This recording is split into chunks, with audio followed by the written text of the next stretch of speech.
In politics, people change. They change parties, they change their minds, political wind blows, and they change. So, Jerry Brown, Arlen Specter, Howard Dean, they all switched or dropped their parties at some point. Even Ronald Reagan. He was once a Democrat. Well, here's another one. Remember Jonathan Krohn? He fired up the 2009 Conservative Political Action Committee, or CPAC, when just as 13, he took the podium, launched himself into conservative superstardom. Check it out.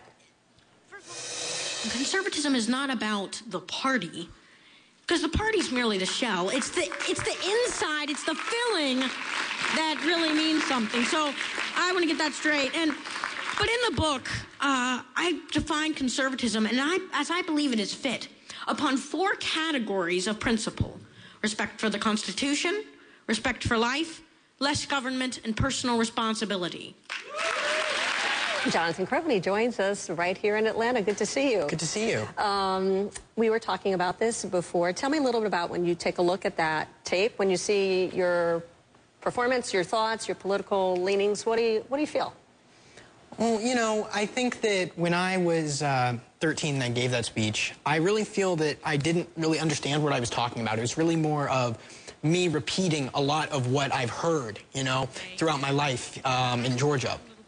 Georgia is a very conservative state. There are a lot of very conservative people in Georgia. So I felt that when I gave that speech, it was just me saying those things I'd heard in my home state for so long. Why do you suppose you were embraced, that you became such a figure of the political movement? Well, I think it was really because in conservatism, there really aren't that many young voices, you know? It's full of a lot of older white men. That's the stereotype for conservatives, right? So a lot of people felt that if they could have a young kid, a young Jewish kid on top of that, you know, be a part of the conservative movement, it would be a big bonus for the conservative movement, make them look younger, you know, make them look fresher, a new face. So why the change? What happened? Well, you know, after I gave the speech and after I wrote a book after that, I really just kind of took some time off and wanted to just think about everything I'd written, see if if it was really me believing that, or if it was just something that I had come up with and had heard from other people. So I started reading philosophy, and I started focusing on other things. And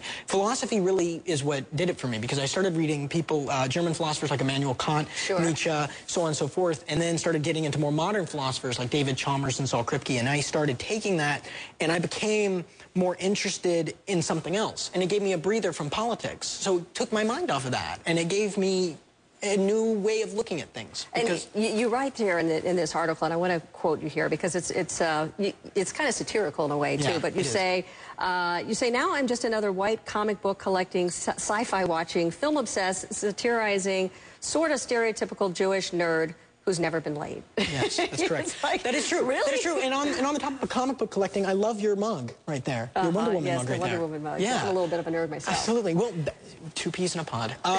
No, I feel that for me, it's life should be about, and your political opinion should reflect who you are as a person, not what ideology you embrace. You know, I just want to be myself. I want to have fun with my life and do what I do. Well, what's been the reaction here? Because you're headed off to NYU. I know you've got a new life ahead. Yeah. How do people respond to you? How do conservatives respond? Conservatives haven't responded very nicely. There have been a couple different responses from conservatives. I actually addressed them in the piece I wrote for Salon yesterday. But some of the responses have been very vicious. Daily Caller has been very mean. They said, one of their articles even said that my glasses are thick-rimmed glasses, so I deserve criticism for that. It's like a bully calling a kid 4 eyes on the schoolyard is what it is.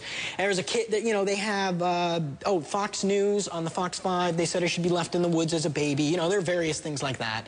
But the majority of the responses have been very nice, especially from the center and from the left, or from more the center or left as well. Do you think it's possible, Jonathan? I mean, I know you say you've gone through this transition and you're more open in terms of different ideas. Do you think you could change again? I mean, sometimes they say that people, as they get older, they become more conservative. Well, you know, a lot of people keep saying that, like, I'm a liberal now, and I didn't say that. And what I said was that I just have more left-leaning opinions than I did before, and I have a lot more left-leaning opinions than right-leaning opinions now, of course, but I feel that I just am Jonathan Krohn, and I have my own opinions of things, and those opinions might change. just like anybody's opinions might change. Yeah. I just want to be Jonathan Krohn and keep doing what I'm doing. I want to write more humor pieces, more satire. I want to have more fun with that. I enjoy that. I just want to have fun and keep collecting comic books. Get a date as well, yeah? Yeah, that would be great. That would be wonderful. Absolutely wonderful. All right, well, everybody has a right to evolve and to be themselves. Absolutely. So thank you. Thank you for joining us. I'm glad I could be here. All right, I appreciate it.